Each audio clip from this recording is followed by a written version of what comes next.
Hello guys, welcome back my YouTube channel.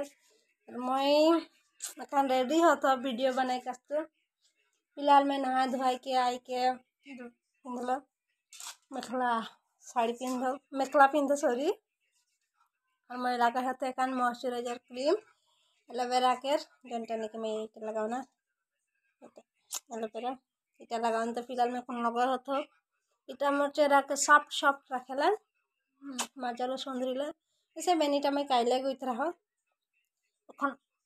खोलो और मैं ब्लैक बेनी का थम बोलो तो गाइस मोर वीडियो के जरूर देखबा और मके बताबा कि मोर वीडियो काने लागेला उटा और भल लागेल हलो बताबा। जे मन मोर चैनल में नतुन हा मोर चैनल के सब्सक्राइब नहीं किया है तो मोर चैनल के सब्सक्राइब जरूर कर देबा।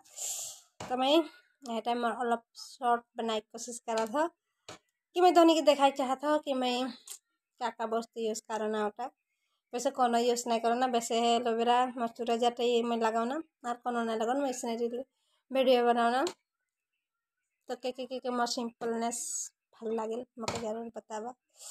तो गाइस ये देखा मोर चूल बेनी का था का हो जा 3 भाग हो जाए। तो गाइस बाय बाय।